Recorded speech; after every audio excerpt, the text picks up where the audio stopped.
Zgola kontra Remigiusz Gross. Jak widzimy, wiek ten sam, kategoria oczywiście również.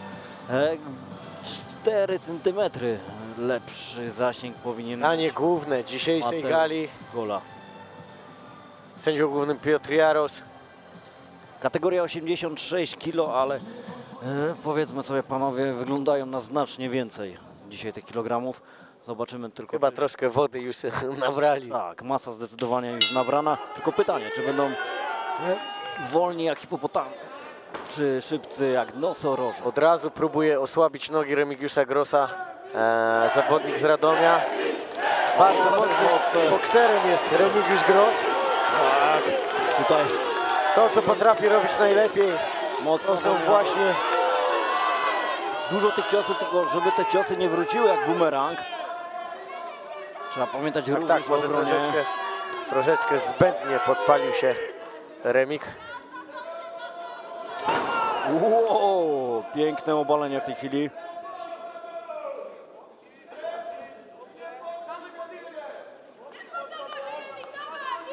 No bałem się, czy ta masa właśnie nie spowoduje, że ten pojedynek będzie nieco wolny.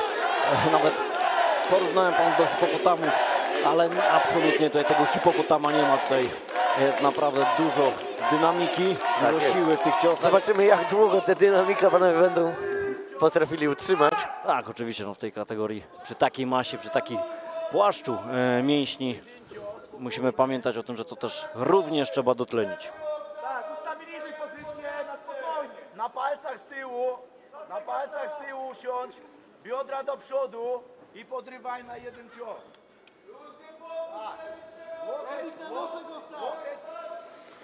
I podobnie jak w poprzedniej walce, kontrola, duży spokój, bardzo przytomnie.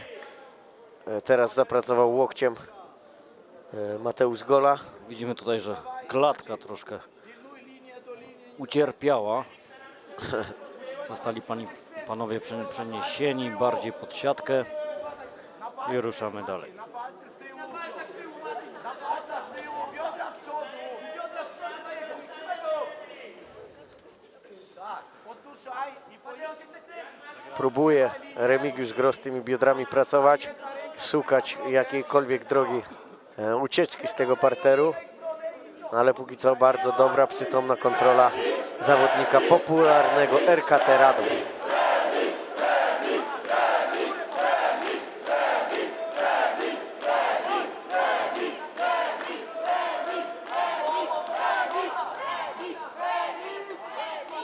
O, mądrze, cały czas przyklejony, odrywa się tylko właśnie na takie krótkie ciosy. Tak jest.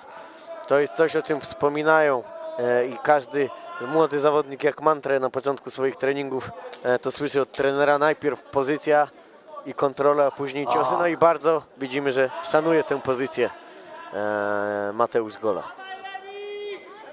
No, szczególnie ten lewy łokieć bardzo dobrze pracuje. No i ta prawa ręka na tułów również. Na chwilę znowu zobaczymy pewnie ten taki króciutki lewy łokieć. 2 minuty zostały do zakończenia tego pierwszego starcia.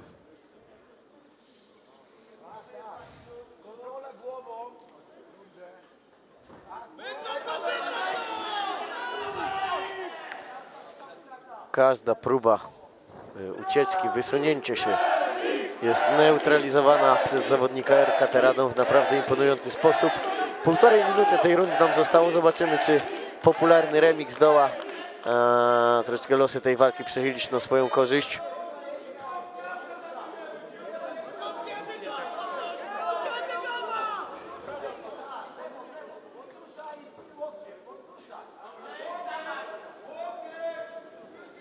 I też to, o czym wspominaliśmy, te mięśnie trzeba dotlenić. Jestem bardzo ciekawy, jak panowie się zachowają, kiedy wrócą do stójki. Tak, a tutaj dodatkowym czynnikiem, który na niekorzyść kondycji Remigiusza Grossa działa, są te ciosy, które może na groźne nie wyglądają, te w parterze na tułów, ale z pewnością tych sił odbierają.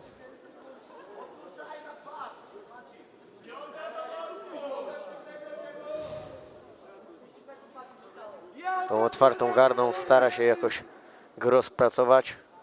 No już pół minuty do zakończenia pierwszej rundy. Panowie jeszcze wracają do stójki. Jestem bardzo ciekawy, jak te ostatnie 20 No i sekund. myślę, że Remig w swoim stylu ruszy. Ręce wysoko, broda nisko. 15 sekund do końca. Ależ on mocno bije, to jest niesamowite. Ale żeby tam zaraz nie nadzieć się na jakąś kontrę ze strony Mateusza Goli. Ale zaskoczył teraz Mateusz Gola. Bardzo przytomne zachowanie, troszeczkę zapędził się Remigiusz Gross. No i pierwsza runda za nami, pierwsza runda, która była bardzo owocna, jeżeli chodzi o te mocne wymiany, mocne ciosy, ale był również parter, o ten element wprowadzenia walk do parteru. I teraz panowie mają 60 sekund, aby spłacić nieco ten dług tlenowy.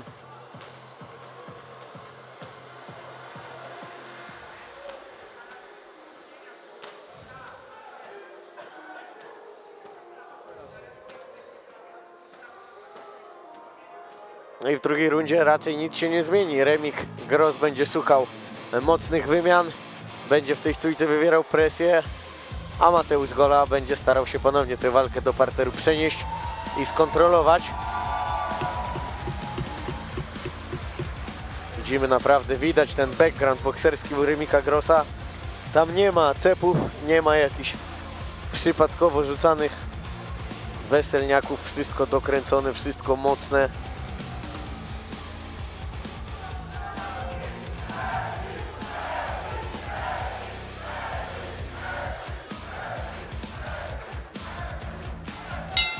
Zaczynamy drugą rundę.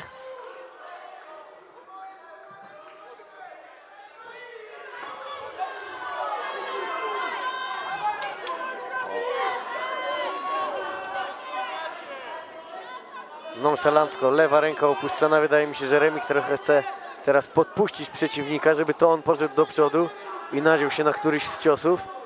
Ale widać już też zmęczenie po panach. I jedno, co mogę zagwarantować, to że pomimo utraty sił charakteru zawodnikowi z Chorzowa na pewno nie zabraknie, ależ tam weszło to kopnięcie na łydkę. Tak, obróciło, zakręciło i obaliło nawet. Bardzo przytomna teraz praca.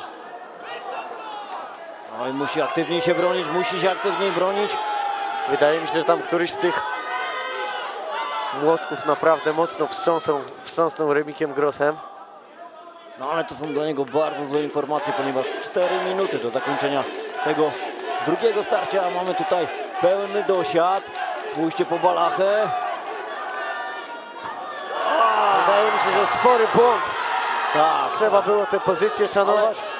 Ależ mocne ciosy. o ja.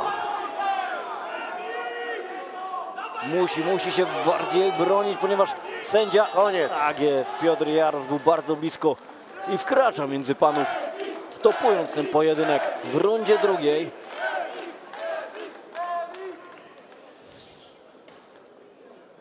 Bardzo piękna, przytomna była ta ucieczka z balachy, ale troszkę zabrakło pójścia za akcją. Wydaje mi się, że w dalszym ciągu skutki tego jednego mocnego ciosu prawą ręką odczuwał Remig. Tak, te ciosy tutaj zdecydowanie zrobiły robotę.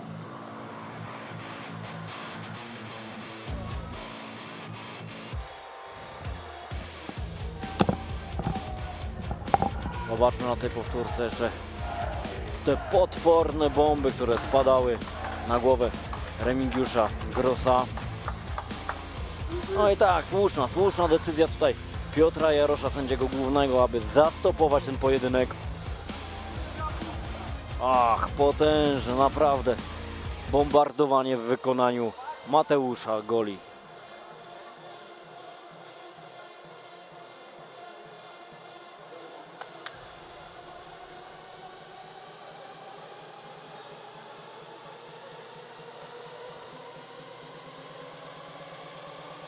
Ale widzimy, że Remigiusz Gross już stoi.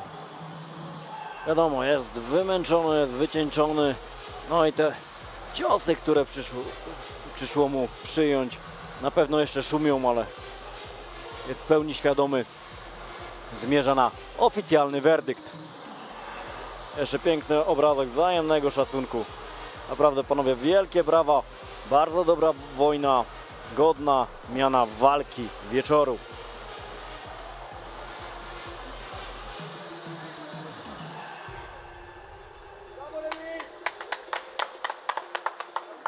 Panie i panowie, zwycięzcą walki przez techniczny nokaut w drugiej rundzie Mateusz